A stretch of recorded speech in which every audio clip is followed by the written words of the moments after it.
Michel, une fois de plus, le retour sur l'Ariège grâce au Cévennes aujourd'hui pour apporter à cette équipe départementale tout ce que tu connais, tout ce que tu as déjà vu. Comment tu as vu ce projet? C'est plus un projet aujourd'hui. Comment tu l'as ressenti et comment tu le ressens aujourd'hui? Mais quand Eric Segura et Stéphane Novello m'ont appelé, puisque je les connais quand même particulièrement bien, qui m'ont dit qu'ils avaient lancé ce projet, j'ai foncé de suite. Je leur ai dit c'est un super truc, au contraire ça va servir à l'ensemble des garçons et des jeunes de l'Ariège en termes de formation, parce que le 7 est très formateur envers le 15, puisque je vous en ai parlé là pendant quelques temps. Moi je m'en sers énormément, même au niveau du club au Stade Toulousain. C'est quelque chose de très très intéressant pour le rugby ariégeois. Alors aujourd'hui, on retrouve, comme je disais, à Richard Chensac, un projet départemental. Et je crois que c'est d'autant plus intéressant parce que, bon, on n'a peut-être pas aussi les moyens, parce qu'il faut quand même des joueurs d'une certaine qualité. C'est vrai que c'est quelque chose qu'on connaît moins au rugby, comme tu l'as souligné pendant les explications. On peut faire avec des joueurs qui vont un temps de repos beaucoup plus important. Là, il faut vraiment avoir des capacités toniques qui sont assez surprenantes quand même. Oui, c'est vrai qu'il faut des capacités physiques surprenantes, mais on sera surpris, je pensais, parce que j'ai vu le listing là, des garçons qui étaient intéressés. J'en connais beaucoup, puisqu'il y en a beaucoup qui sont passés par la filière. Ce sont de très très bons joueurs à 7, et je pense qu'il y a vraiment de quoi faire sur l'Ariège avec le rugby à 7.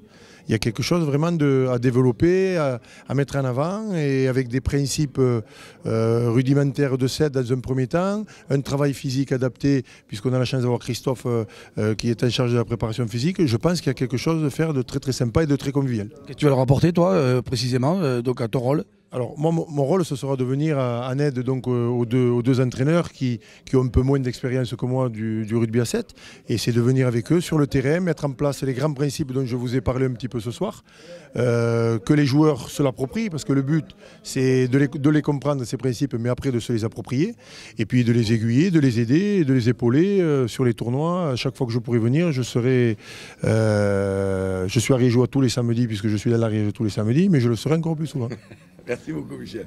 Merci. Président, un nouveau club à l'Ariège et surtout un club de 7, c'était bienvenu. Ah, je crois que c'était utile, c'était nécessaire. En plus, l'organisateur de ce rassemblement est un homme de l'art, un homme de métier, parce qu'Eric Segura est quelqu'un qui, quand il parle rugby, sait de quoi il parle. Donc, lorsqu'il m'a proposé cette possibilité, moi j'ai immédiatement adhéré. Bon, d'abord parce que c'est vrai que le 7 est intéressant pour tout le monde, pour les joueurs, pour les spectateurs aussi, parce que c'est agréable à avoir joué, à haut niveau certes, mais à petit niveau aussi. Et moi j'ai eu la chance, pendant tout le temps où je me suis occupé de l'équipe de France des moins de 18 ans, de côtoyer, que ce soit Fred Pomarel, l'entraîneur de l'équipe de France à 7, que ce soit Jean Nezec ou autre. Et j'avoue que en côtoyant ces gens-là, j'ai pris goût, comme beaucoup de monde, au 7, alors que je n'ai pas découvert, mais que je connaissais un peu. Et aujourd'hui, moi j'incite tous les joueurs qui auront la possibilité. Il faut pas, là aussi, il faut avoir quand même des capacités physiques au-delà des capacités techniques que l'on puisse avoir, parce que le rythme n'est pas le même. On joue en effet en 2 fois 7 minutes les matchs, mais ce sont des 7 minutes intensives. Le garçon qui triche, il est repéré immédiatement et il a plus sa place. Voilà, donc j'espère que des joueurs... Et puis c'est pas... Le 7, pendant longtemps, il a été considéré comme un jeu de plage. On faisait ça en fin de saison pour s'amuser. Aujourd'hui, c'est une vraie partie du rugby. C'est un rugby différent du 15, mais très, très intéressant. Bonne idée que ce soit une idée départementale aussi, que l'équipe soit départementale. Mais oui, parce que je crois qu'un club peut-être pouvait tout seul avoir une équipe, mais je crois qu'en fédérant tout le monde, ça permettra d'avoir déjà un recrutement plus important, sachant que les joueurs restent quand même avec leur licence titulaire de leur club, et que le club qui est créé avec la fédération qui aura donné son agrément, moi j'ai mis un avis favorable, le comité territorial aussi, donc la fédération dans le prochain comité directeur va avaliser la création du club, Ariège-Pyrénées-Cévennes. Et puis, nous avons aussi souhaité participer modestement au niveau de comité départemental, mais en offrant à Ariège-Pyrénées-Cévennes, le premier jeu de maillot. Ça leur permettra d'abord, bon, je sais qu'ils en auront un autre puisque les couleurs sont blanc et vert et or, et nous on le leur aura fait noir, vert et or, de façon qu'ils aient, en cas de possibilité d'échange dans un tournoi, qui ne soient pas obligés uniquement de tourner leur maillot pour pouvoir le faire.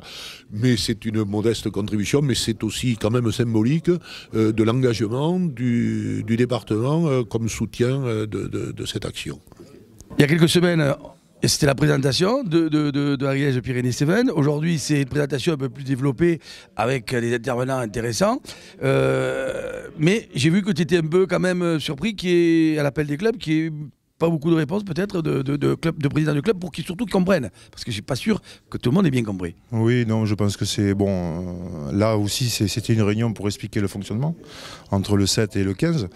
Et bon, c'est vrai que c'est bien parce que quand on a tout le monde sous le coude, bon, c'est pas la peine de se déplacer. Et bon, voilà, mais je pense qu'après ça va se faire. Les gens vont un peu discuter.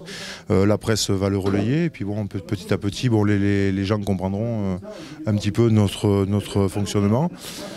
C'est vrai que l'importance de savoir quel est le fonctionnement du 7 en complémentarité U15, c'est primordial. Maintenant, ce qu'on s'aperçoit, c'est que pour la saison, en termes de joueurs, on a à peu près 37 joueurs qui se sont inscrits. Donc c'est quand même bien.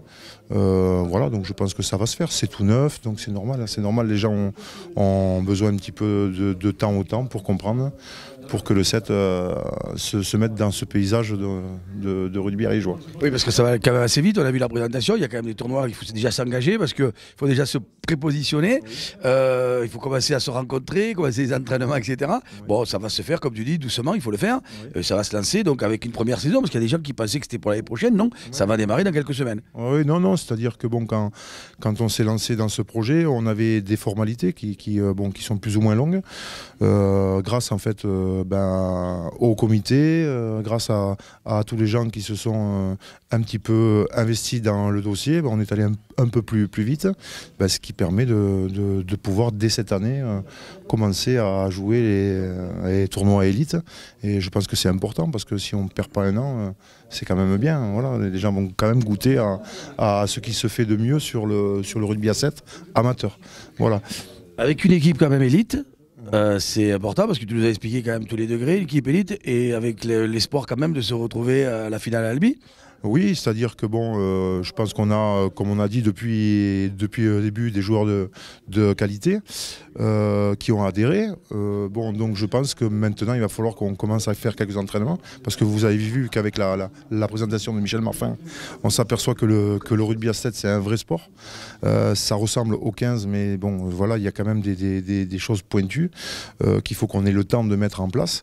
Et donc j'espère que oui, si on a le temps de s'entraîner, si les joueurs sont concernés, si les clubs nous les laissent aussi, on pourra faire quelque chose de bien. Bonne route. Merci. Alors.